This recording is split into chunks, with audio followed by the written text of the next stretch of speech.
Salut à tous, j'espère que vous allez bien. Donc petite mise à jour sur le Bitcoin et l'Ethereum. Donc attention à ce qu'on va voir aujourd'hui. Regardez bien la vidéo jusqu'au bout, surtout sur le Bitcoin parce que même s'il est en train de valider ce qu'on a vu hier, donc il n'y a pas vraiment de surprise, c'est le scénario jaune qu'il est en train de valider pour le moment. On doit toujours avoir une longueur d'avance sur le marché, on ne doit pas s'endormir sur un seul scénario, ça c'est le piège. Donc on va voir s'il peut nous préparer autre chose en interne, d'accord? Pas sur la grosse, mais en interne, comme ça on se prépare. Toujours une longueur d'avance. Donc on va voir ça ensemble. Je tiens à vous prévenir que ce que je vais vous montrer ici, c'est une vidéo que j'ai déjà fait. En gros, c'est le live que j'ai fait avec mes élèves, parce que tous les jours, je fais une revue live avec eux. Et j'ai enregistré en fait la partie crypto. D'accord? Donc c'est pour ça, si vous entendez des bruits ou autre derrière, c'est le micro de mes élèves des fois qui est activé. Ok? Voilà, donc sans plus tarder, je vous lance la vidéo. Let's go!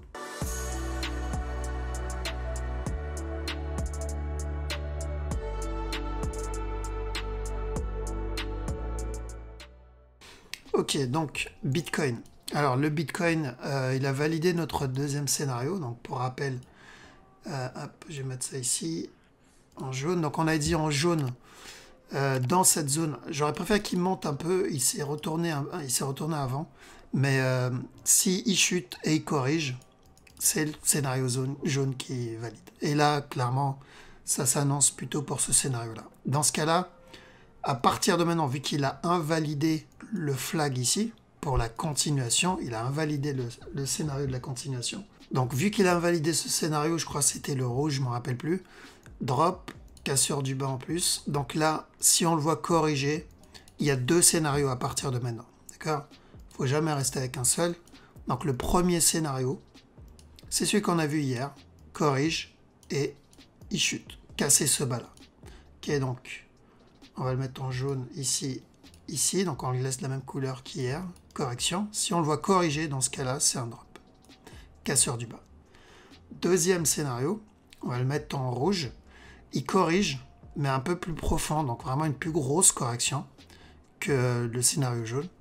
Il drop, chute ici, il ne casse pas ce bas-là, il nous valide un régular, simple, et il remonte, casser ce top-là. Très simple. Donc, en gros, on fait quoi? Quand il corrige, il faudra bien sûr voir quel type de correction il fait. Une fois la correction terminée, quand ce bas-là sera cassé, on doit faire attention. On doit faire attention au scénario rouge. Ceux qui sont dans le sell, du coup, break-even, TP, bref, il faudra manager le trade. S'il continue à chuter, à la cassure de ce bas, par contre, on se protège. Donc là, vraiment TP, etc. Parce qu'il peut venir casser le bas et tout de suite valider, du coup, la grosse structure, le running de la grosse structure. D'accord? Donc, s'il corrige, c'est de la vente. De la vente pour le premier scénario ou le deuxième scénario. Mais dans tous les cas, malheureusement, mauvaise nouvelle, les deux scénarios m'annoncent de la vente. Là. Que ça soit correction pour venir casser ce bas, ou que ça soit grosse correction pour venir casser ce bas, dans tous les cas, je vois de la vente. Je ne vois pas de l'achat à partir de là. Petit time frame, ça, là on est sur une fin de structure, ce mouvement-là, c'est une fin de structure. Donc, il y a deux possibilités. Donc, j'aurais préféré qu'il vienne casser ce top-là, mais c'est où il va venir chuter, recasser le bas encore une fois avant d'entamer la structure corrective, ou il est déjà en train de l'entamer.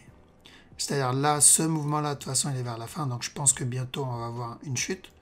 Mais la chute, ça sera ou celle qui viendra casser ce bas encore une fois avant de corriger, ou il chute pour me donner une structure corrective, donc le départ de la correction. D'accord? Donc ce mouvement baissier est vers la fin, ça m'annonce un retournement, mais correctif, pas le retournement qui viendra casser le top, non, c'est le retournement correctif. Et quand je regarde encore un petit time frame, ce mouvement m'annonce la fin aussi du up. Donc bientôt, on va avoir un drop qui peut donner un running ici, monter. Okay, mais on peut avoir bientôt une impulsion vers le bas ici. Donc ça, c'est vraiment pour détailler chaque structure. Ce mouvement, il est vers la fin. Il va bientôt être corrigé. Une fois que cette structure corrective est terminée, on aura une continuation vers le bas. Donc ceux qui sont dans l'achat trade, voilà, il faudra commencer à prendre une décision. Donc là, en gros, on peut avoir copier, hop, et on peut avoir ça, quoi, là-dedans. Comme ça. On ne sait pas combien de temps va durer cette correction. La taille de la correction me dira quel scénario je vais trade. Donc là, c'est trop tôt. C'est la taille de la correction qui va me dire, attention, c'est le scénario 1 qui a le plus de chance, ou si c'est le scénario 2. D'accord? Mais pour le moment, je ne peux pas le savoir. Plus la correction se développe, et plus je pourrais m'orienter vers un scénario. Plus les pourcentages de réussite augmentent vers le scénario 1 ou 2. Mais dans les deux cas, s'il corrige, c'est de la vente. Voilà. Ethereum. Alors, il a invalidé le flag d'hier. Donc, on a dit, s'il continue à flag ici, c'est de l'achat. Sauf qu'il a explosé vers le bas. Là, je pense qu'on va commencer à entamer une structure corrective. En interne, je vois un potentiel running ici. Là. Il a donné le up. Structure corrective. 1, 2, 3. Et encore un autre up ici. Si ça, c'est bien running, on va avoir encore une chute. D'accord? Donc, faites attention. S'il y a des sell setup, tant que ce top-là n'est pas cassé, pour les traders, ça peut se tenter. Donc, impulsion, flag. On peut tenter. Comme il avait fait ici. Si je copie ce move,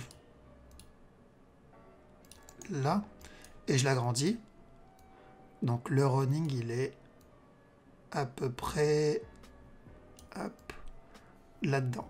Hop, on va faire en blanc. Donc, on a eu le up, on a eu le up, on a eu le drop ici. 1, 2, 3. 1, 2, 3. Impulsion vers le haut, impulsion vers le haut. Terminer un running, chute et chute. Ok. Donc on va surveiller ça. S'il y a des sell setup, on tente. On rentre pas sans sell setup, on surveille ce top. Ce top là. Mais tel quel, il m'annonce pour le moment de la vente. S'il flag comme ça, bon, il y a peu de chance. Ça n'arrivera pas, ce qu'on vient de voir ici. S'il explose et il corrige, c'est le running. Donc, prochaine étape, on va surveiller ici s'il y a des sell setup, c'est ça. Voilà. Voilà, donc la vidéo s'arrête ici. Donc, désolé si j'ai pas fait une vidéo dédiée, mais je me suis dit le plus important, c'est d'envoyer l'information.